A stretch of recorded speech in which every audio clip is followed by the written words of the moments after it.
Parti. C'est bon. Alors, on revient à la vidéo. Et puis, Claude, tu peux prendre juste la manette pour Oui, avancer. tout à fait. On a, je crois, une très, très belle formation pour vous. C'est une formation qu'on a déjà offerte ensemble, Claude. Tout à fait. On avait eu beaucoup de plaisir. Je pense qu'on va avoir pas mal de plaisir encore. Une formation intitulée « Convertir vos leads en rencontres ». Alors, bienvenue encore à tous. J'ai le plaisir aujourd'hui d'accueillir un expert en vente. Claude, Merci. ça fait des années que tu fais ça. Oui. Ça fait des années que tu accompagnes des équipes de vente pour justement, notamment, convertir les leads en rencontres. Alors aujourd'hui, il va partager son expertise avec nous. Alors, bienvenue Claude, bienvenue à vous tous dans le studio. Merci, bienvenue à tous. Québec, oui. Cidre Noir. Alors, commençons. Claude, pourquoi tu as décidé de parler de ce sujet? Pourquoi c'est un sujet important pour les gens qui nous entendent? C'est très simple, Simon. C'est qu'en vente B2B, un lead n'égale pas une vente. Et surtout quand on vend des solutions relativement complexes et aussi coûteuses. Donc, veut pas, à un moment donné dans le processus de vente, on doit se retrouver face à face avec quelqu'un. Et c'est pas parce qu'on a des leads. D'ailleurs, j'ai des amis qui ont qui ne font que ça dans la vie du lead generation, qu'on appelle la génération de leads. Et on remet à des gens de vente des leads qualifiés et on observe une certaine difficulté à convertir le lead en rencontre et ultimement cette rencontre-là en vente. Donc, pour moi, c'est une des activités de vente les plus importantes d'être capable de prendre un lead et de le convertir en une rencontre face à face. Et on n'est même pas rentré dans l'information encore, mais j'ai une question qui me vient à l'esprit. Est-ce que c'est une opération, une activité plus difficile que c'est? Est-ce que c'est un sujet encore plus d'actualité, encore plus difficile à convertir finalement un lead en rencontre? Bien, c'est sûr que nos clients sont mieux informés, nos clients sont plus éduqués sur une foule de services qui sont vendus. Donc, est-ce qu'il faut être mieux préparé? La réponse est oui. La réponse est oui. Et d'ailleurs, on va en parler de façon très pointue. D'accord. Alors maintenant, avant de commencer, oui. Pourquoi tu parles de ça? Pourquoi les gens parce que comme tu l'as dit, pourquoi ils devraient m'écouter? Premièrement, merci d'être si nombreux. On a près de 200 personnes là, qui sont en ligne avec nous. Pourquoi m'écouter moi? Écoutez, si je me base sur le feedback des clients depuis une quinzaine d'années, on fait un travail quand même on fait un très bon travail à équiper les forces de vente pour être plus performants à différentes étapes du processus de vente, puis à améliorer l'exécution du processus de vente. Puis, comme un peu dans le sport, que ce soit le hockey, que ce soit le tennis ou que ce soit le golf, il y a toute une question d'exécution. Et on va en parler abondamment aujourd'hui. Ça fait combien de temps ça fait 25 ans cette année. 25 ans. Oui, c'est ça. Tu es accompagné, j'imagine, des 25 000 jusqu'à date. 25 000 personnes, oui. 25 000 gestionnaires, professionnels, vendeurs, 25 000. Oui, oui. Alors, on est chanceux de t'avoir. Merci beaucoup. Alors, allons-y. Oui, parfait. Je te laisse progresser par la suite. Donc, comme je vous disais tout à l'heure, je vais jeter un œil sur le chat. Si vous avez des questions, n'hésitez pas. On va essayer de répondre aux questions durant la formation, mais certainement après. Alors, tel que prévu, on parle à peu près de midi à midi 45. Alors, Claude, la parole est à vous. Merci beaucoup. Donc, plan de match aujourd'hui, j'aurais pu être plus de circonstances et mettre une image des Canadiens de Montréal, mais pour ceux qui ont hâte que la saison de football commence. Donc, la première chose qu'on doit faire si on veut vraiment convertir nos leads en rencontre, c'est être capable de traverser le Grand Canyon. Je vous explique dans quelques secondes ce que je veux dire. Ensuite, la capacité à bien se positionner devant un client. On disait tantôt, tu me posais la question, est-ce que c'est plus difficile aujourd'hui? Je ne sais pas si c'est plus difficile, mais il faut certainement arriver plus préparé. Et dans ce sens-là, je vais vous suggérer des actions très concrètes que vous pouvez faire dès la fin du webinaire pour y arriver. Troisième chose, c'est important de non seulement bien se positionner, mais de qualifier ces leads. Faut pas tous les leads ne sont pas nécessairement des bons leads en ce moment. Ils peuvent le devenir dans 6 mois, dans 3 mois, mais c'est important en vente de chasser, si je pourrais me dire, m'exprimer comme ça, mais pas nécessairement de chasser, mais de faire ces suivis et de vendre auprès de leads qui sont les plus qualifiés. On va regarder un moyen très concret pour y arriver. Ensuite, obtenir une rencontre, c'est le cœur du webinaire aujourd'hui. Donc, je vais vous montrer une méthode très simple en 5 étapes pour vous permettre d'y arriver, qui nécessite un peu de pratique, j'en conviens, mais une méthode qu'on a observé, sur laquelle on a observé des résultats très, très concrets. Je vous donne un exemple le plus récent. On a fait chez un de nos clients la méthode que dont je vais vous parler. Et non seulement le nombre, c'est des gens qui faisaient beaucoup d'appels pour des rencontres. On a presque doublé le nombre de rencontres auprès des gens. La méthode que je vais vous montrer, bien utilisée, a presque doublé le nombre de rencontres obtenues. Donc, et finalement, tenir la première rencontre, c'était pas exactement le focus de la journée d'aujourd'hui et du webinaire, mais j'ai pas pu m'empêcher d'inclure cet élément-là. Pourquoi? Parce que c'est important d'obtenir la rencontre, mais on voit encore, à force de travailler avec des forces de vente et des gens, que ce soit des travailleurs autonomes ou des gens même expérimentés, il y a des erreurs importantes, des pièges dans lesquels les gens tombent lors de la première rencontre, puis je vais vous en parler brièvement. Donc, allons-y, traverser le Grand Canyon, ça veut dire quoi? Là, j'essaie de changer ma slide. Bon, parfait. Donc, traverser le Grand Canyon, qu'est-ce que ça veut dire? Vous savez comme moi qu'il y a 2 grands types de vente. Hein. Il y a la vente transactionnelle et aussi il y a la vente conseil. La vente transactionnelle, essentiellement, c'est qu'est-ce qu'on retrouve dans la vente transactionnelle? Ben, des vendeurs de prix, des vendeurs de produits, et ce que moi j'appelle des visiteurs professionnels. Alors, je ne sais pas si vous en avez déjà vu ou rencontré, mais le genre de personnes qui se croient un professionnel de la vente et qui amènent les beignes, les cafés, qui parlent de la dernière game de hockey, de la température puis des prochaines vacances, mais en termes de valeur ajoutée pour le client, il n'y a pas grand-chose qui se passe là. Maintenant, au niveau de la vente conseil, bien évidemment, de quoi on parle? Ben, on parle de la capacité à être perçu par le client et à être pour le client beaucoup plus qu'un visiteur, beaucoup plus qu'un produit, beaucoup plus qu'un prix. Et donc, que ce soit être perçu comme un conseiller, un expert ou un partenaire, ça, c'est de la vente conseil. Puis entre les deux, bien, il y a le Grand Canyon. Et traverser le Grand Canyon, c'est vraiment un changement de culture. On travaille actuellement en Hollande avec un client qui opère dans 8 pays en Europe du Nord. On est en train exactement de faire ça, c'est-à-dire de traverser le Grand Canyon avec lui.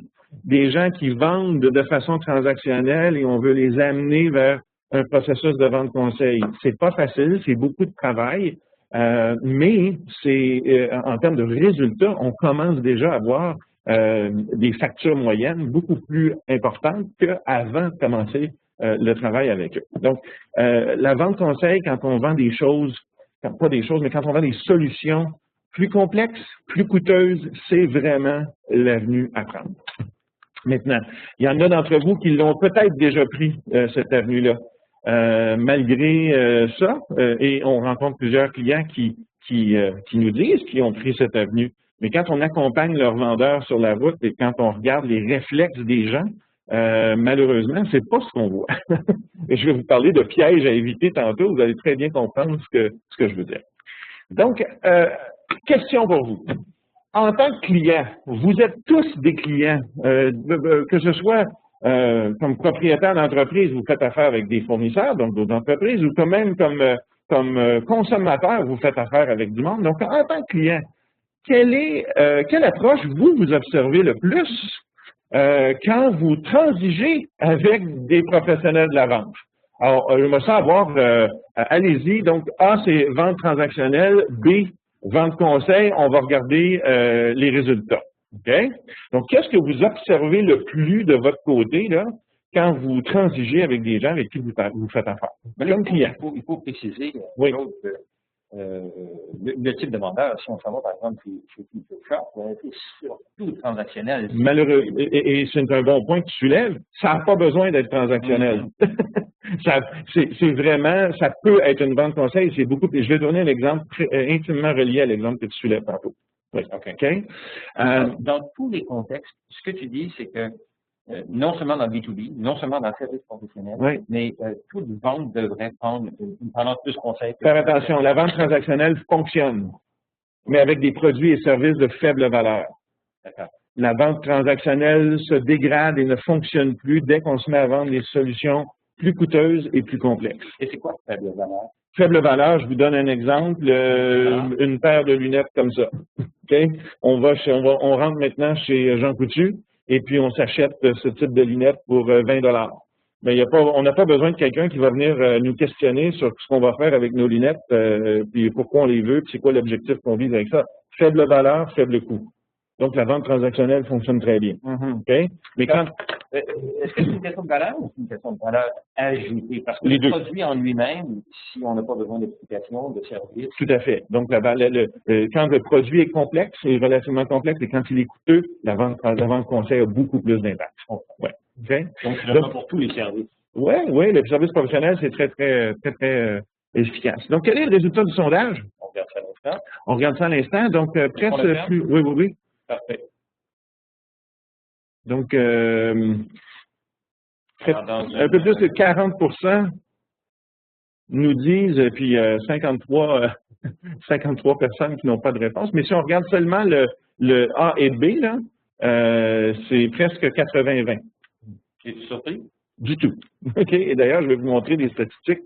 80-20 en faveur de la vente transactionnelle. Donc, et on voit encore aujourd'hui beaucoup de gens qui font de la vente ou qui prétendent faire de la vente conseil se comporter comme des gens qui font de la vente transactionnelle. Maintenant, si je change j'essaie de changer de... Bon, parfait. Pour traverser le canyon, qu'est-ce que ça prend? Bien, évidemment, ça prend plus que ce que je vais vous montrer, mais il y a deux éléments essentiels sur lesquels je veux attirer votre attention aujourd'hui. Le premier, c'est ça vous prend un processus de vente conseil. La deuxième, mais il faut absolument se préoccuper de son positionnement personnel puis bien se positionner devant le client. Ça, je vais en parler dans quelques minutes. On va d'abord parler du processus. Un processus, c'est quoi? Bien, écoutez, supposons que vous allez vous faire opérer pour le genou, hein? Une chirurgie arthroscopique, et vous demandez au chirurgien, écoute, comment ça va se passer, ma chirurgie? Et le chirurgien vous répond, écoute, je ne sais pas trop. Moi, je suis un artiste, hein, et puis je fais ça un peu comme ça vient. Donc, écoute, I'll figure it out, je vais figurer ça quand je vais être dans la salle d'opération avec toi. Alors, évidemment, c'est très insécurisant comme patient, ça va? Alors, pourquoi un chirurgien a un processus? Ben, pour minimiser les erreurs, puis pour augmenter les chances de succès. Et c'est la même chose en vente. Et à l'intérieur d'une organisation, il y a des processus pour un paquet de choses. Donc, il y a des processus comptables, il y a des processus informatiques. Dieu sait qu'il y a des processus au niveau informatique. Et en vente, pour une raison que j'ai de la misère à saisir, souvent, ben, il y a absence de processus ou il y a des processus très informels. Alors, c'est quoi un bon processus? Bien, un bon processus, c'est un processus qui nous donne le bon focus. Le bon focus, ça veut dire quoi? Ça veut dire simplement que en vente, il y a parfait. Il y a 20% des gens en vente, en fait, il y a 80% des gens en vente qui n'ont pas le bon focus. D'ailleurs, vous l'avez confirmé tantôt avec le sondage en vente transactionnelle. Ça va? Maintenant, autrement dit, plusieurs personnes, je suis certain qu'il y en a plusieurs d'entre vous qui ont déjà rencontré des gens en vente qui étaient en mode survie, en mode quota. Et c'est très agressant du point de vue client. Ou encore des maniaques du produit qui pensent à leurs revenus ou encore au prochain club du président. Et ils ne pensent qu'à ça. Alors, il y a seulement 20% des gens, pas des gens, mais des professionnels de la vente, qui sont vraiment centrés sur les besoins et les motivations du client. Et ça fait la différence. Ça, c'est vraiment de la vente conseil. Maintenant, pour y arriver, ben, pour faire ça, pour arriver à faire de la vraie vente conseil, il faut avoir un bon processus. Je vous en montre ici qu'on enseigne de façon régulière, qui n'a pas été développé par nous. Vous voyez la note en bas, tout droit réservé au groupe Brooks. Je ne peux pas en prendre le crédit, mais il est tellement bien ficelé et il est simple à comprendre, simple à utiliser. Vous voyez l'image qui est à l'écran. Donc, du côté gauche, vous avez une cible, c'est le client. Du côté droit, vous avez spécialiste, expert, c'est vous. Et entre les deux, il y a un mur. Ce mur va de l'apathie à la résistance, c'est-à-dire de l'indifférence jusqu'à la résistance, et entre les deux, un spectre très, très large d'émotions. L'épaisseur de ce mur est directement reliée au niveau de confiance qui existe entre vous et le prospect en début de parcours. Et ce qui est important, c'est de trouver une façon de percer le mur et d'avoir accès au client. Je vous donne un exemple. Quand on obtient une référence d'un client existant et qu'on appelle cette référence de la part de la personne qui nous a référé, l'épaisseur du mur est très, très mince. C'est facile à passer. Mais quand il y a peu de confiance, et peu de connaissances de la part du vendeur, le mur est extrêmement épais. Donc, il faut trouver des façons. Et le I, vous voyez là, c'est la première partie d'un processus de vente qu'on enseigne, le processus impact. I pour investiguer. C'est important de faire ses devoirs avant d'appeler quelqu'un.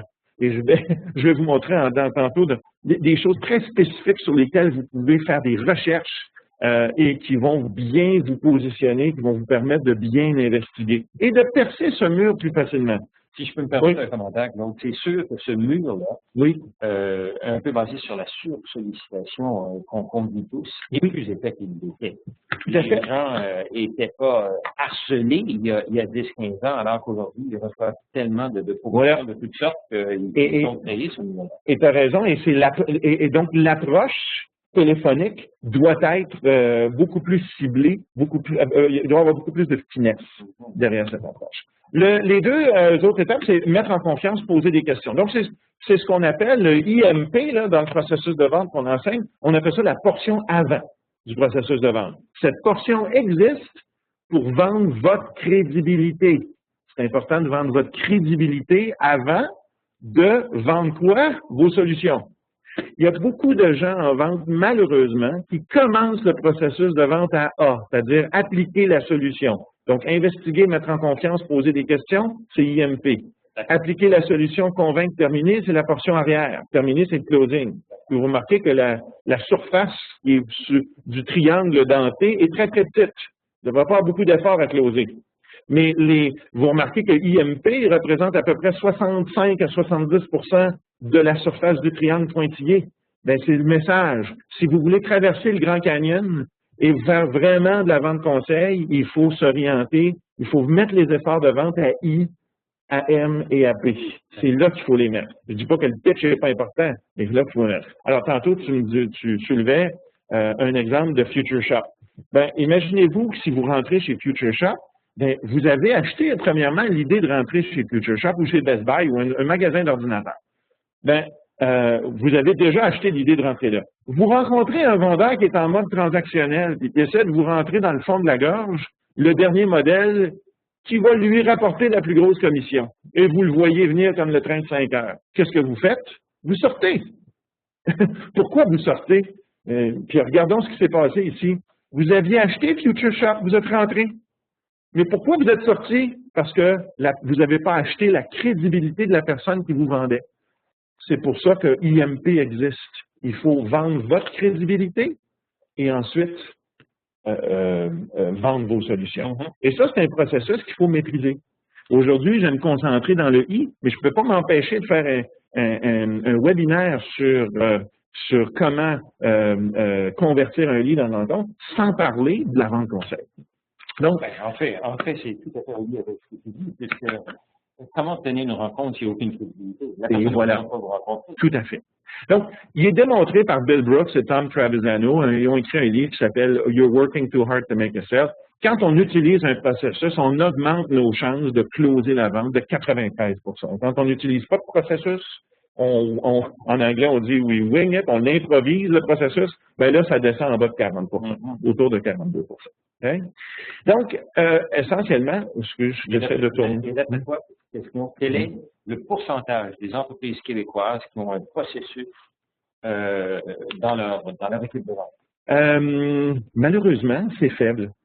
Je n'ai pas mis la main sur les plus récentes études là-dessus, mais je te dirais que de façon empirique, c'est à peine 2 ou 3 sur 10 qu'on rencontre.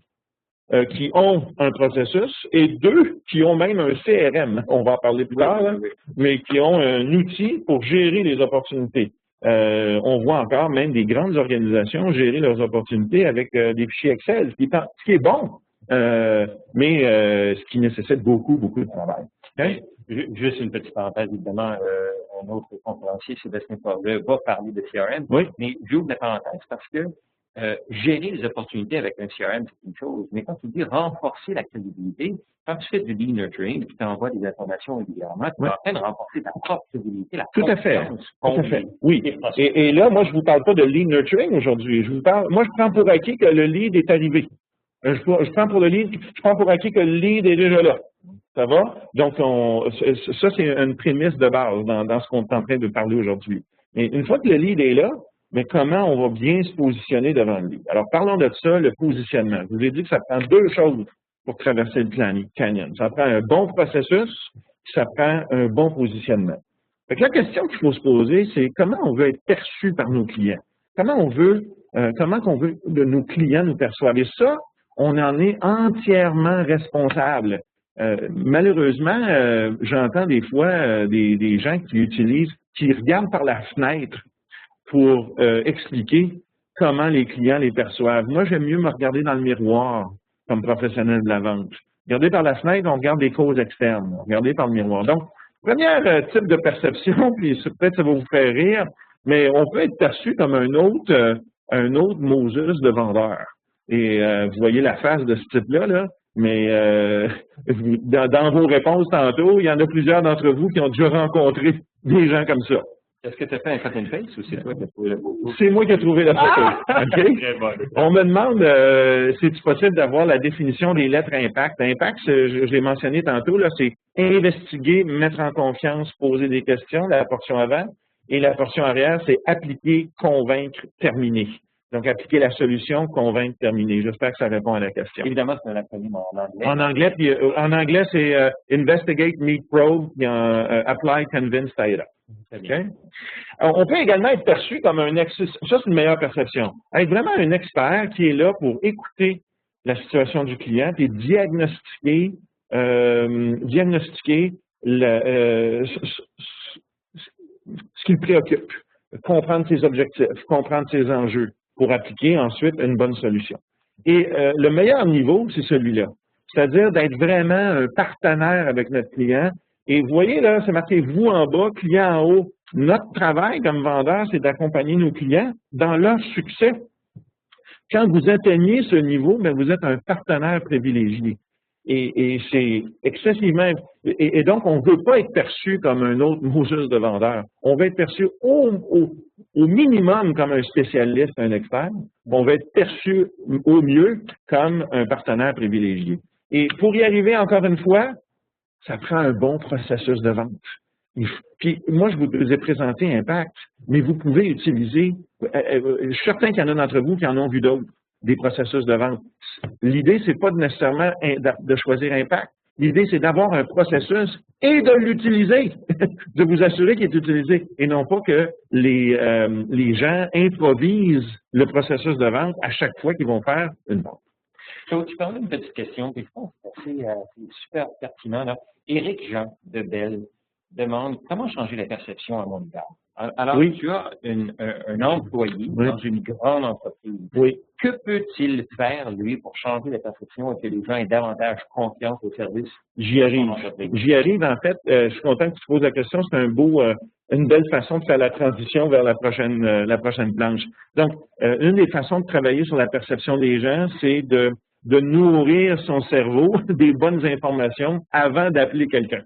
Et ça veut dire quoi? Moi, personnellement, dans ma compagnie, on a institué une recherche en 3 temps. Et toutes les fois que je rencontre un nouveau prospect, il y a nécessairement 3 choses sur lesquelles on va aller chercher de l'information. La première, c'est les personnes qu'on rencontre. La deuxième, c'est leurs entreprises. Et la troisième, qui est souvent négligée, c'est leur marché vertical. Si vous vendez dans un ou deux marchés verticaux, par exemple l'industrie manufacturière et l'industrie des services, pas besoin il y en a 2, mais il y en a plusieurs d'entre vous qui vendez des produits, des services à plusieurs marchés verticaux. Et donc, il faut vraiment se familiariser. C'est pas facile d'être familier avec 10, 12 marchés verticaux. Alors, il faut se renseigner, il faut avoir des informations à jour là-dessus. Comment y arriver?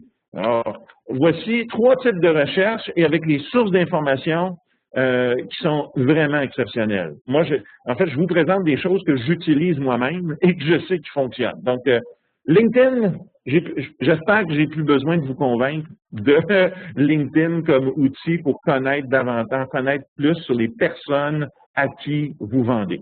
People.com, PIPL.com, vous irez là. Là, j'irai pas avec vous. Mon but, c'est pas de vous faire montrer comment naviguer dans People, mais c'est très simple.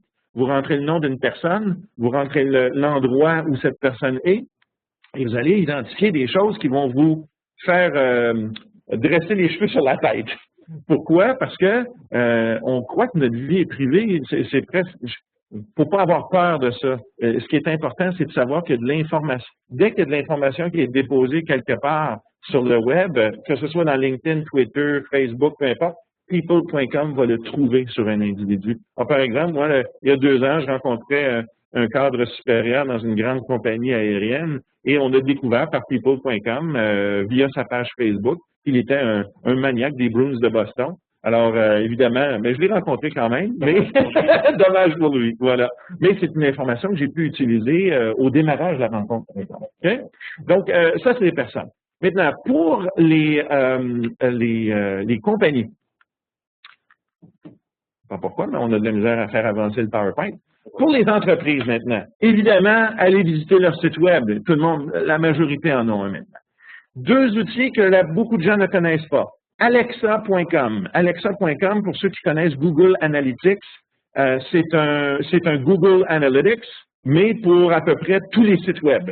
Donc, vous simplement rentrez l'adresse web du client ou du prospect et on va vous donner des données drôlement intéressantes sur le profil type des clients, etc. Il y a plein de métriques intéressantes. Et Social Mention, brillant également, socialmention.com, qui est un endroit. Si la compagnie que vous voulez rencontrer utilise les médias sociaux dans leurs activités de marketing, vous allez trouver sur socialmention.com un tas de choses. Et il y a des métriques aussi drôlement intéressantes. Un dernier, First Research. First Research, moi, je suis accro à First Research. Ça coûte de l'argent, je tiens à vous le dire. C'est une licence qui coûte de l'argent, coûte 1500 à 2000 $ par année, mais qui vaut son pesant d'or, surtout quand vous vendez dans plusieurs marchés verticaux. Je vous invite à aller voir, à vous y intéresser. Il y a de l'information à jour sur des centaines de marchés verticaux. C'est hallucinant, ce site web-là. Et Google Scholar, il y en a peut-être d'entre vous qui le connaissez, mais qui vous donne accès à des études, des études, des papiers universitaires, des trucs comme ça, sur différents marchés verticaux, même sur des thèmes. Donc, 3 choses, et ce que je vous encourage à faire, c'est, et quand vous faites une recherche à partir de ces sources d'informations-là, généralement, après 20 minutes, une demi-heure, vous avez navigué là-dedans, vous en avez assez pour bien vous positionner et appeler le prospect. Si vous voulez passer 30 minutes, c'est à vous, mais je tiens à vous dire que c'est pas aussi long qu'on peut penser que c'est. Donc, voilà. Donc, les sources d'information. Maintenant, qualifier un lead. Qualifier un lead, c'est important. Pourquoi? Parce que ce qui rentre dans le pipeline, ce qui rentre dans ce qu'on appelle l'entonnoir de vente, ben, faut que quelque chose sorte à un moment donné. Hein? Puis ce qu'on veut qu'il sorte, c'est des ventes. Puis, et évidemment, ce qu'on veut, c'est que notre entonnoir, la forme de l'entonnoir, si elle est encore plus droite, si l'entonnoir a l'air plus d'un cylindre, c'est encore mieux.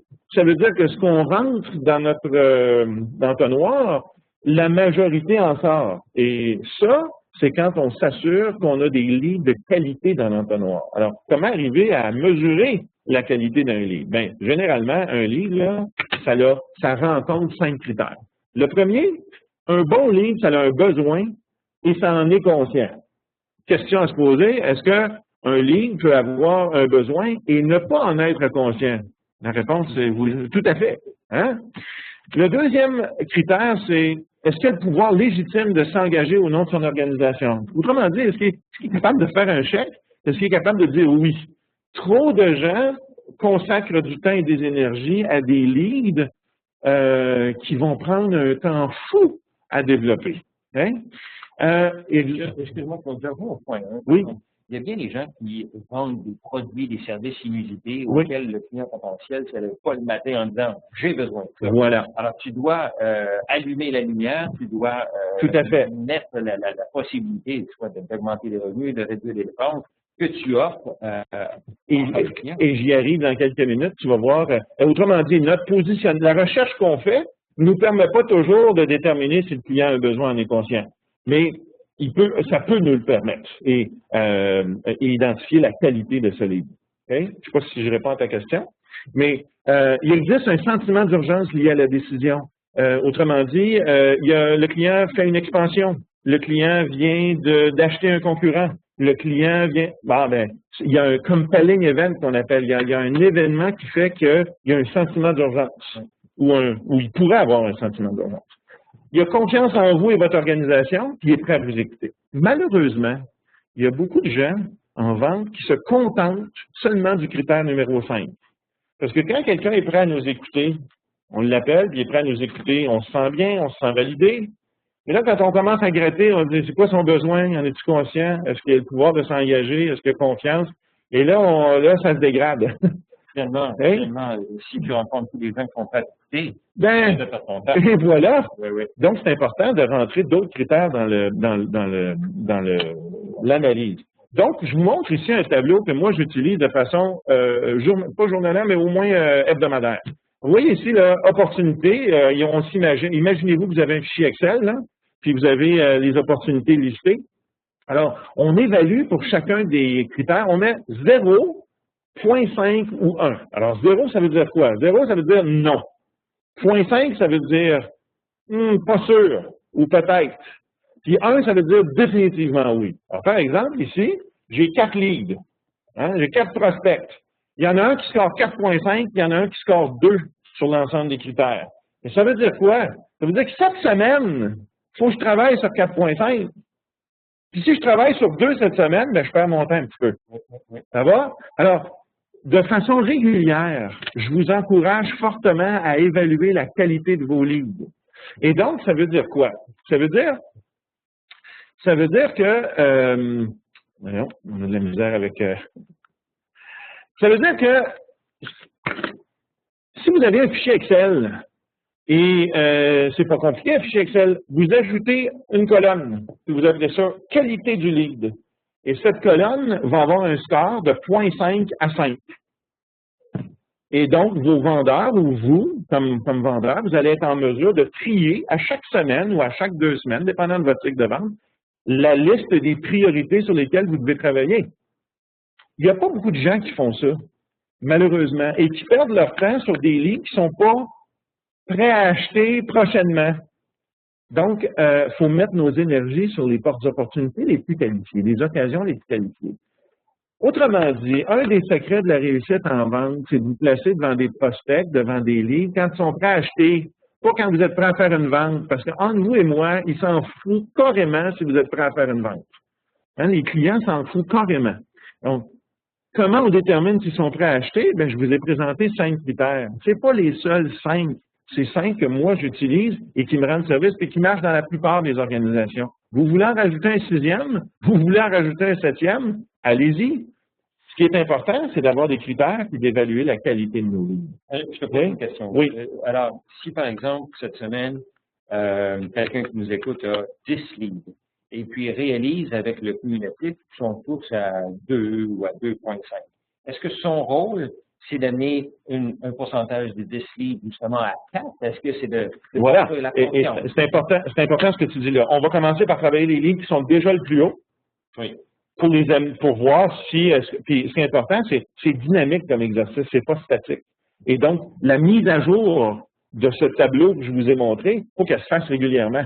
Ça va? Il faut travailler pour augmenter les chiffres. Voilà. Et ça se peut qu'un 2 devienne un 4 dans 6 mois. Oui. Et ça se peut qu'il devienne la semaine prochaine. Mais c'est important de tracker la qualité de vos livres. Puis je m'adresse aux directeurs de vente, là, qui sont les vice-présidents en vente qui sont avec nous. C'est un moyen ultra simple, ultra efficace de s'assurer que les gens qui travaillent avec nous travaillent sur les livres les plus intéressants. Mesurons la qualité, puis c'est pas compliqué. C'est 0, c'est 0.5 ou 1 par critère, puis on l'évalue, puis on en fait une colonne dans notre CRM, dans notre fichier Excel. Puis si vous avez un CRM, by the way, que ce soit Salesforce ou un autre, ben c'est assez facile d'ajouter un champ puis de paramétrer ça. Je l'ai fait dans mon propre CRM. Et je suis certain que vous, soit si un power user ou si votre intégrateur de CRM travaille avec vous, vous êtes capable de faire ajouter ça à peu près. Amusons-nous un peu. Vous avez ici 3 leads, donc François, Marie et Jean. Donc, je vais vous demander d'utiliser le système de scoring que je vous ai vu. Donc, les 5 critères. Hein. Le premier critère, c'est qu'il y a un besoin, il en est conscient. Il y a le pouvoir de s'engager. Il y a un sentiment d'urgence. Il est prêt à t'écouter, puis il y a confiance. Je vais vous demander de mettre dans votre tête là, 0, 0.5 ou 1 point par critère. Puis je vous demande tout de suite de me dire, dans les 3, là, lequel représente pour vous le meilleur prospect maintenant, tel qu'il est décrit. Faites pas de présomption, là. Tel qu'il est décrit là, ça a l'air de quoi? Allons-y. Veux-tu répéter les 5 critères encore lentement? Oui, le premier critère, c'est il y a un besoin, il en est conscient. Le deuxième, il y a le pouvoir de s'engager, donc il y a un niveau décisionnel où est-ce qu'il y a le pouvoir de s'engager. Le troisième, il y a un sentiment d'urgence. Oui. Le quatrième, il y a un niveau de confiance, il y a un bon niveau de confiance en vous et en votre compagnie. Et le cinquième, c'est qu'il est prêt à vous écouter. Voilà, c'est pas facile pour nous. Non, c'est pas facile. Il n'y a pas réponse à tout, là. Il y a pas si vous savez pas, si dans le libellé qui est là, vous n'avez pas la réponse, c'est soit 0 ou 0.5. Oui. Ça va? Alors, par exemple, Marie, elle a récemment vu une annonce sur un de vos nouveaux produits. Ça veut dire qu'elle ne connaît pas la compagnie du tout. Ben, elle est cliente depuis 10 ans. Oh, je n'avais pas vu ça. Oui. Ben oui. Donc, Marie est contrôleur, elle est cliente depuis 10 ans. Elle a récemment vu une annonce d'un nouveau produit, puis là, elle appelle pour apprendre davantage sur ce produit-là. Oui. Donc, de façon évidente, il y a un besoin, puis elle en est un peu consciente. Donc, on pourrait mettre 0.5 ou un point là. Et là, si elle est susceptible de prendre une décision... Est-ce qu'elle a le pouvoir de s'engager? Moi, je mettrais 0.5. Oui, en effet. Est-ce que...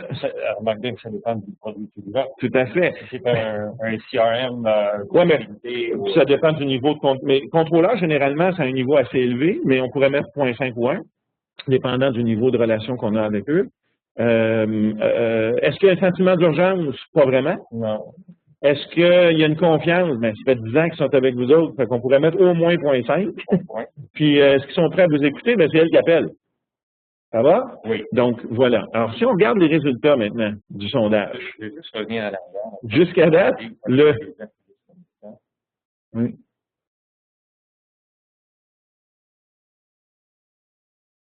Voilà. Alors, jusqu'à date, là, les gens ont visé dans le 1000. Ah oui? Okay? Tout à fait. Alors, évidemment que François, c'est pas le lead sur lequel je vais mettre des énergies dans les prochaines semaines. Par contre, une erreur que plusieurs gens en vente seraient pas. Vous souvenez-vous, tantôt, je vous ai dit, on se contente du 5e critère. Il est prêt à nous écouter. Supposons qu'à l'événement de Ligne Québec, parce que c'est là que vous l'avez rencontré, il y a une bonne connexion avec lui. La chimie était là. Tu sais, ça a cliqué entre vous deux. Et il était prêt à vous écouter. Tu sais, souvent, ça crée un effet d'aura qui fait que, on va mettre mes énergies là-dessus. Mais oui, mais qu'est-ce que tu fais de Marie et Jean? Ça va? Oui. C'est des meilleurs prospects maintenant. Peut-être que François va devenir un meilleur prospect dans 6 mois. Mais associé senior. peut-être. Mais il faut que Marie et Jean deviennent des priorités. Et là, vous voyez, la plupart des gens ont identifié Marie comme étant un peu plus intéressante que Jean, et je suis d'accord avec eux autres. Okay? Donc, c'est important de qualifier vos livres. Juste un instant, je vais terminer le sondage pour que les gens puissent voir. Oui, tout à fait. Ah, dans une vingtaine de secondes, c'est bon. Parfait. Alors, pendant que le sondage, est-ce qu'il faut que j'attende pour tourner la prochaine slide? Oui. Donc, essentiellement, c'est quoi les meilleures sources de leads? Ben, écoutez, il y en a différentes, là, puis il y en a qui utilisent différentes avenues. Je vous recommande les 3 suivantes. La première,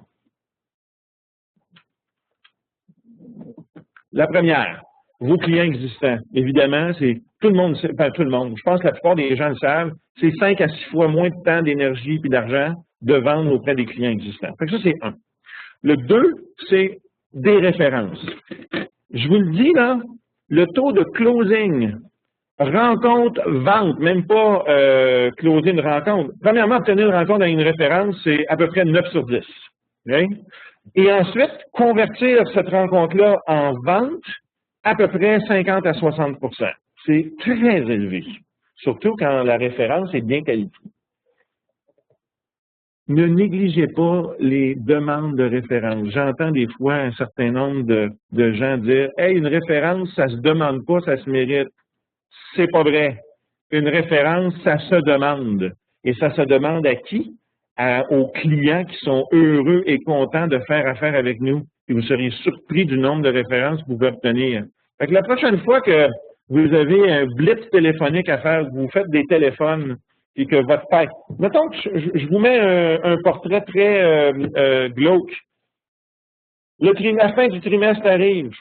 Vous faites pas vos chiffres. Vous savez que vous êtes 20 % en bas de vos objectifs. Puis il vous reste 3 semaines avant la fin du trimestre. Puis vous voulez remplir votre pipeline, votre entonnoir de vente de leads sur lesquels vous allez avoir le plus de chances de vendre. C'est ça la méthode. Vous appelez des clients heureux et contents, vous leur demandez des références, puis vous faites un suivi. Je vous dis, ça marche. Okay? Juste une petite parenthèse. Okay? Par contre, je pense qu'une statistique est très, très explicite qui dit que la grande majorité des références s'obtiennent par le biais de partenaires autant que des clients. Oui. À qui on demande des références, c'est important. Tu veux dire donc des partenaires, des fournisseurs et des clients. Tout à fait. OK? Oui. C'est une question que Patrick nous a posée. Oui. Comment obtenir des références? Évidemment, on voit LinkedIn à l'écran, tous les contacts de niveau. Oui. Vous pouvez même chercher dans les réseaux des partenaires, des clients satisfaits. Alors, c'est une excellente source. Mais, comme tu le mentionnes, c'est que on ne peut pas attendre les références, il faut les solliciter. Il faut les demander, il faut les solliciter. Et j'ai passé la semaine dernière, j'ai eu le privilège d'avoir 2h30 en tête-à-tête avec monsieur ici, monsieur LinkedIn au Québec. Et j'ai découvert des choses hallucinantes sur la façon d'identifier des prospects très, très ciblés. Alors, je pense que tu fais un webinaire bientôt là-dessus. Le 4 juin. Manquez pas ça. Je sais que c'est une plug, là, peut-être, mais j'en bénéficie personnellement et donc je peux vous en parler. Obtenir une rencontre maintenant. Alors, comment, Patrick, tu demandais comment générer des leads, comment générer des références. Il faut les demander, les références. Puis je vais vous montrer un petit script, une façon très simple de demander une référence dans quelques secondes. Pour demander, il faudrait que je tourne. Oui. Oui. Troisième source de lead. La troisième source, c'est LinkedIn niveau 1 et niveau 2. Donc, la première, c'est des... La première, c'est des clients existants. Donc, vendre auprès. Autrement dit, il y a, dépendant de la grosseur des entreprises avec lesquelles on transige, je vous donne un exemple. Si vous travaillez avec une entreprise de télécommunications, que ce soit Rogers, Fido, peu importe, mais c'est Rogers, c'est Fido, mais Rogers, Bell ou un autre, c'est des entreprises dans lesquelles il y a une multitude d'unités d'affaires. Oui. Hein? Donc, vous pouvez vous faire référer d'une unité d'affaires à l'autre. C'est ce que j'appelle faire son chemin chez des clients existants. Ça va? On peut faire la même chose même dans les plus petites compagnies. Okay?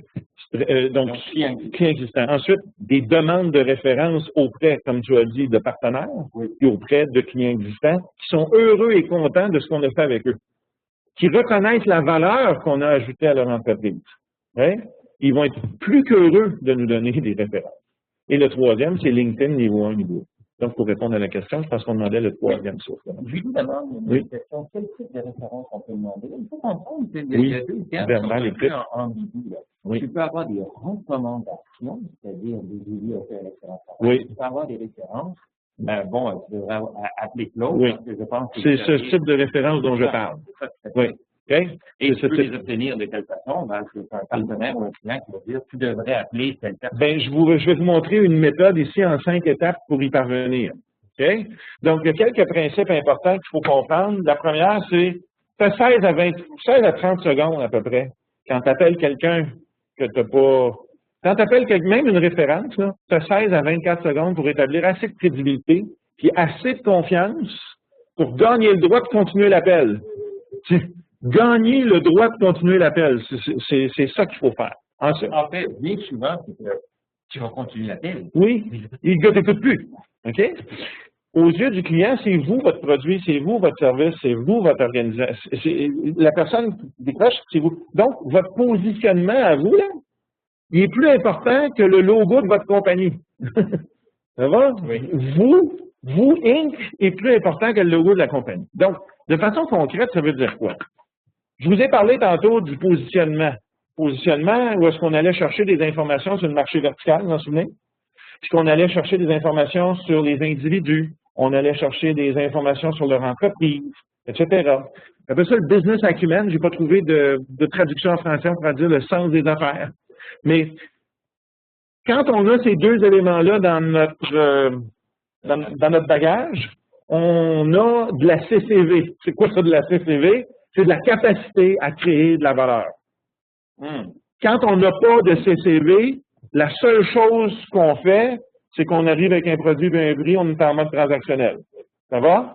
Quand on a de la CCV dans notre bagage, là, on est équipé pour créer de la valeur, en peu de temps. Pour devenir un conseiller. Voilà. Alors, je vous montre un peu comment. Donc, si on peut tourner la prochaine, voilà. Pourquoi ça marche pas? C'est beau. OK. La façon la plus rapide d'établir votre crédibilité, de bâtir la confiance, puis être positionné rapidement comme un spécialiste, un expert, c'est ce que j'appelle l'énoncé de création de valeur. Puis, vous regardez le petit, j'ai pas choisi l'image en haut pour rien. Oui. Ça va? Si vous regardez l'image en haut, vous regardez un petit bonhomme qui arrive avec un bout rouge, là. Ça va? Bien, le jaune et le vert, c'est ce que le client a déjà. Le rouge, c'est ce que vous avez. Il faut que le client saisisse vite que vous avez une portion de son puzzle. Ça va? Bien, ça veut dire qu'il va falloir être préparé, là. Donc, tantôt, la recherche que je vous ai suggérée sur la personne, sur sa compagnie et sur son marché vertical, ça va devenir de l'art pour créer un énoncé de création de valeur. Je vous montre comment. Tu as frappé personne avec ton mandat? Non, j'ai frappé personne, non. Donc, les 5 étapes sont assez simples. Maintenant, je déteste les scripts. Je ne veux pas que vous pensiez que ce que je vous propose, c'est un script. Je vous propose des étapes. Ça va? Et l'exécution de ces étapes-là, généralement, finit par une rencontre face à face. Et si jamais vous voulez qu'on l'essaye, appelez-moi, on va vous l'exécuter, vous allez voir, ça va. On pourra brainstormer ensemble sur la meilleure façon de le faire chez vous. Maintenant, qualifier, s'assurer qu'on parle à la bonne personne. Se présenter, le minimum. Hein? T'es qui, toi? De quelle compagnie? C'est quoi ton rôle? L'étape la plus critique, démontrer que vous savez, en anglais, c'est « show you know », pour rapidement établir votre crédibilité. Okay? Et là, la recherche qu'on a faite tantôt, là, c'est là qu'elle va devenir une source importante de renseignements pour parler aux clients de la bonne façon. Je vais même de montrer un scénario là, dans quelques secondes. Ensuite, accentuer les bénéfices. Puis une fois que j'ai fait ça, ben là, je suis capable de donner un choix alternatif. Alors, une rencontre. Accentuer les bénéfices. Oui, je vous montre comment. Okay. Donc, on y va. Qualifier. On va le simuler ensemble. Tu vas t'appeler M. Tremblay. Oui. C'est beau? Alors, je parle bien M. Rémi Tremblay? Oui, tout à fait. Bonjour, M. Tremblay. Mon nom est Claude McDonald. Je suis conseiller d'affaires chez ABC Inc. Puis nous, on est le leader au Québec dans... Là, dans quelque chose. Hein? Bon. Écoutez, j'ai récemment... Là, l'exemple, le scénario que je vous mets ici, c'est un scénario d'une référence. J'ai obtenu une référence. Ben là, ça faisait 20 secondes, là, puis sur le point. Sur le point. De l'intérêt. Écoutez, Monsieur Tremblay, j'ai récemment eu un entretien avec Richard Caron, président de ABC, dans le cadre de... Vous connaissez bien, hein? On réalise un projet en ce moment avec eux, auprès de l'organisation. Et Richard m'a mentionné que vous avez récemment eu un entretien avec lui concernant justement l'optimisation de vos crédits d'impôt au niveau de la recherche et du développement. C'est juste? Oui, c'est juste. Oui, c'est juste? Je ne m'attendais pas à avoir un appel de vous, mais ça tombe bien. Ben, écoutez, à sa suggestion, justement, je ne veux pas que vous pensiez qu'on m'a donné de l'information privilégiée. Là, oui. Là, si M. Caron n'en a pas parlé, oui. c'est toi qui as sollicité la demande? Oui, bien là, ce qui arrive, c'est que vous pouvez vous assurer que M. Caron a fait le lien avant que vous appeliez. OK? Ça, c'est encore mieux. Oui, oui, oui. OK? Ça, c'est encore mieux. Ça va? Mais, donc, à sa suggestion, me permet de vous contacter parce qu'on a mis au point une approche très simple, très performante, qui permet à des PME comme vous d'aller chercher un maximum de crédits d'impôt. Voilà. Et votre ami Richard, d'ailleurs, en a bénéficié beaucoup. Puis, il était supposé vous appeler là-dessus. J'imagine que... Ils sont faits. Non, on n'a pas parlé. Fait que le but de mon appel, c'est simplement de planifier une brève rencontre avec vous, puis valider si ce genre d'approche pourrait s'appliquer également chez vous. La semaine prochaine, moi, je vous propose 2 possibilités, le 17 à Exeter et le 22 à Exeter. Ah oui, tu peux faire ça. Oui, c'est ça. Donc, jamais Oui, ben en fait, vous pouvez y aller de 2 façons. Moi, j'aime bien le choix alternatif, mais il y a des gens qui aiment bien comment est votre agenda la semaine prochaine, ou dans 2 semaines, ou peu importe. Généralement, ça vous permet de mieux gérer votre agenda quand vous avez un choix alternatif. Alors, décortiquons ça un peu. Démontrez que vous savez. Démontrez que je sais quoi. Ben, il s'est passé que je sais. On travaille. J'ai eu récemment un entretien d'affaires avec Richard Caron. Ah oui, mais il le connaît. Oups, qu'est-ce qui arrive au mur de la confiance, là? Il vient de rétrécir. Ça va? Je passe droit. D'autant plus, c'est Richard. Voilà, exactement. Puis à sa suggestion, je vous appelle. Donc, ça, c'est encore une fois, je déteste les scripts. Je ne vous suggère pas un script. Je voulais vous montrer un scénario ici. Vous pouvez vous en inspirer. Ce qui est important, c'est les 5 étapes à gauche. Et l'étape 3, critique. Démontrer que vous savez. Alors, regardons maintenant un exemple où est-ce qu'on n'a pas une référence, mais où on aurait un cas où j'ai fait ma recherche avant. Alors, bonjour, M. Tremblay. Mon nom est Claude McDonald. Je suis conseiller d'affaires chez XYZ. On est le leader au Québec dans la fabrication de widgets. Hein? On travaille actuellement avec plusieurs entreprises comme la vôtre dans le secteur manufacturier. Ah, déjà là, c'est dans le secteur manufacturier. On a remarqué que ces 4 petits mots-là, bien importants. On a remarqué qu'il y a plusieurs d'entre elles qui ne profitent pas toujours pleinement des crédits d'impôt accordés par le gouvernement au niveau de la recherche. Oui. Puis c'est la raison pour laquelle je vous appelle, parce qu'on a mis au point justement une approche à ce niveau-là. Puis là, je modifie un peu mon script ici, là. Et on pourrait suspecter que vous faites partie de celles qui ne vont pas chercher le maximum de crédits d'impôt. Fait que le but de mon appel, c'est simplement de planifier une brève rencontre avec vous, puis voir si le genre d'approche qu'on a développé serait pertinente pour votre organisation. Écoute, je t'entends. Okay? Je peux pas m'empêcher de penser à la différence versus, par exemple, le type qu'appelle M. Tremblay qui dit « Nous sommes des spécialistes en crédit d'impôt. Est-ce que vous aimeriez? » Est-ce que vous aimeriez qu'on vous rencontre? Oui. Oui, ça, c'est centré sur qui? Sur le vendeur. Hein? Voilà. Alors que là, ce que je vous propose, c'est une approche qui est complètement centrée sur les intérêts de la personne à qui vous parlez. Donc, démontrer que vous savez, très, très, très critique. Je crois que ça s'appelle un énoncé de création de valeur. Et n'oubliez pas, le but de ça, en passant, là, il y en a qui pourraient penser que c'est un peu long. Et des fois, il y a des gens qui disent que c'est long, cette affaire-là. Ça prend à peine 30 secondes de dire ça, là. OK? Puis, généralement, ça vous donne une rencontre. Essayez-le, vous m'en direz des nouvelles. L'alternative, c'est ce que tu viens de dire. C'est plus court, mais... c'est ça, OK? Puis, c'est de mettre en avant un produit, un service ou un prix. Oui. L'erreur que plusieurs personnes font ici, n'oubliez pas l'objectif, c'est d'obtenir une rencontre, ce n'est pas de vendre au téléphone. Ça va? Donc, il ne faut pas se mettre à vendre au téléphone, là. Okay? Si le client nous dit « Ah ouais, c'est intéressant, écoute, parle-moi en plus », bien, c'est justement la raison pour laquelle je vous appelle. Je pense qu'une rencontre face à face serait très, très utile. Pour se retenir. Oui, pour retenir le... Voilà, OK? Donc, le but, c'est d'obtenir une rencontre. OK? Donc, il faut absolument adapter votre ECV, c'est-à-dire votre énoncé de création de valeur, au marché vertical du prospect. C'est critique. Là, vous voyez, je l'ai fait pour le domaine manufacturier. Je vais vous montrer d'autres exemples dans quelques secondes. Vous allez voir, c'est très facile, pas très facile, mais ça se fait relativement facilement quand on répertorie les préoccupations potentielles dans un... Parce que si on construit notre ECV en fonction d'un marché vertical, ça implique, dernière plus, qu'on doit être au courant des défis et préoccupations potentielles de ces décideurs-là dans les marchés verticaux. Faut être au courant. Alors, comment on fait notre recherche? Bien, vous voyez là, moi, ça m'a pris à peu près une demi-heure à faire ce tableau-là. Manufacturier, transport, santé, services, resto et bar. J'en mets 5 au hasard ici, là.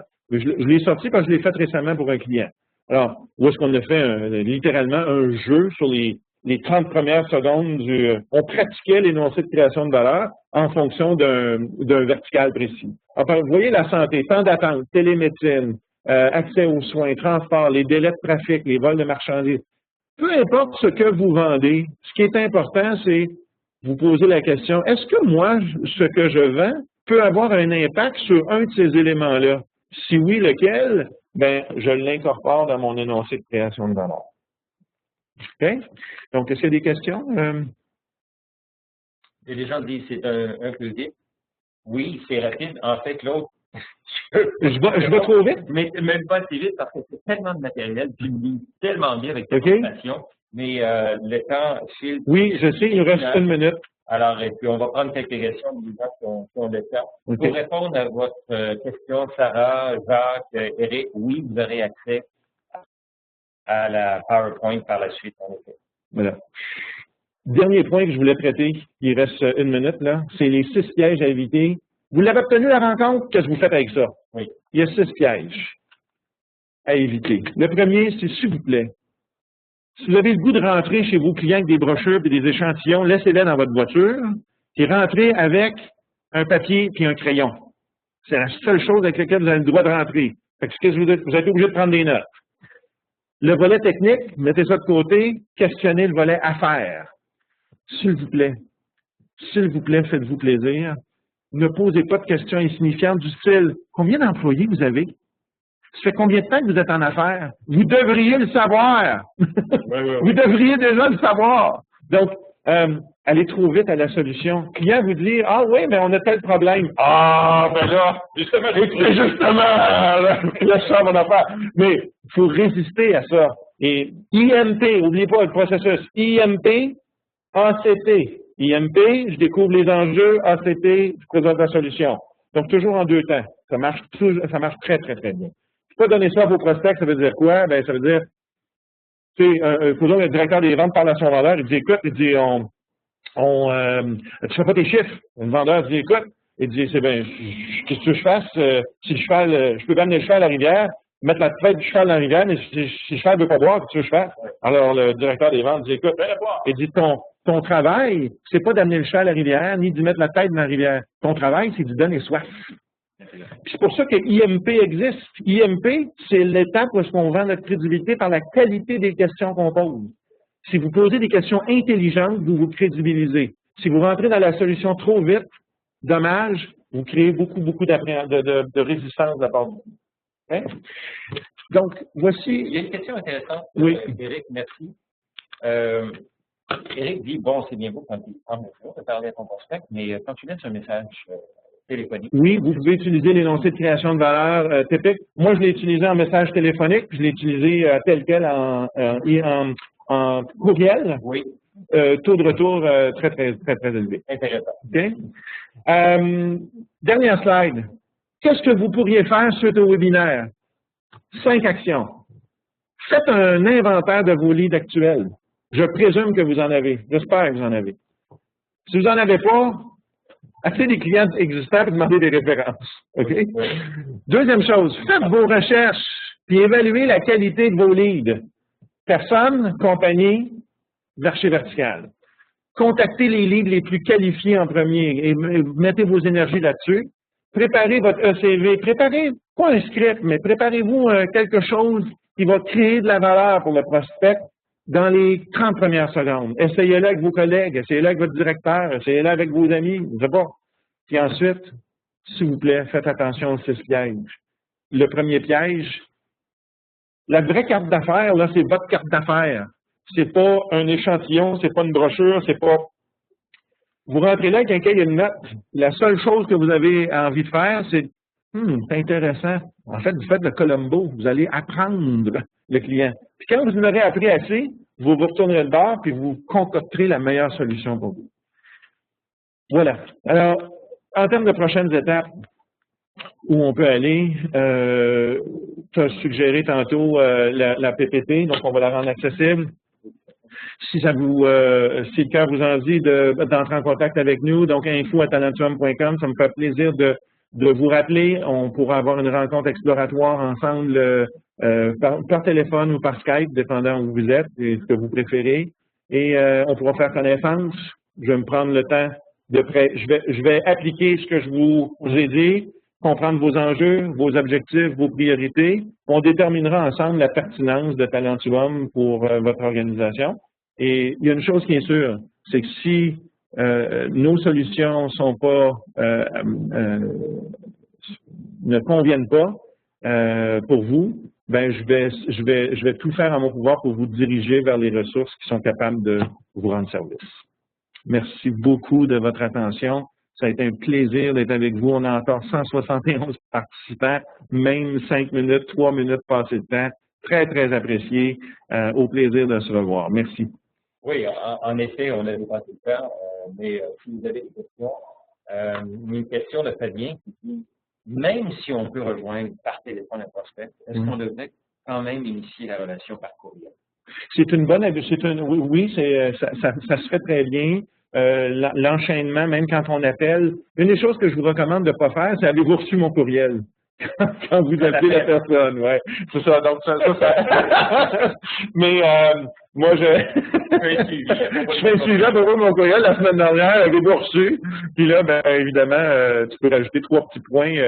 T'es pas bien organisé, toi? Tu sais? Mais oui, une approche par courriel. Une approche qui fonctionne bien aussi, puis qui est assez distinctive, c'est une lettre. Une lettre qui est reçue par la poste. Sur du papier en tête qui fait un genre de présentation, oui. Et puis ensuite vous faites un follow-up, ça fonctionne relativement bien. Difficile de prendre des notes trop rapides. Est-ce possible d'avoir une copie de cette présentation? Désolé, on avait juste 1 heure. Super excellent, merci de votre initiative. Merci Jacques. Est-ce qu'il y a d'autres questions? Comment convaincre son patron qui ne veut pas encore mettre de témoignages clients sur le site web? Et là, Hélène, vous m'en posez une bonne. Écoutez, écrivez-moi à info@talentuum, puis on se parlera de ça one-on-one. Alors, est-ce qu'il y a d'autres questions? Laissez-moi regarder. Excellente présentation. Merci. Conseil pratico-pratique. Merci beaucoup. Merci à tout le monde. Ça a été un plaisir, puis j'ai bien hâte qu'on recommence. Alors, vous allez recevoir un courriel demain matin à 9h, précisant où vous pouvez trouver l'enregistrement. Donc, l'enregistrement du webinaire, de la formation, et également l'endroit où vous pouvez consulter et lire la PowerPoint. Alors, j'espère que la formation vous a beaucoup plu. Webex vous proposera automatiquement un sondage de satisfaction. Alors, si vous voulez le remplir, on l'apprécierait. Merci également à vous, Claude, pour avoir partagé votre expertise. Ça fait plaisir.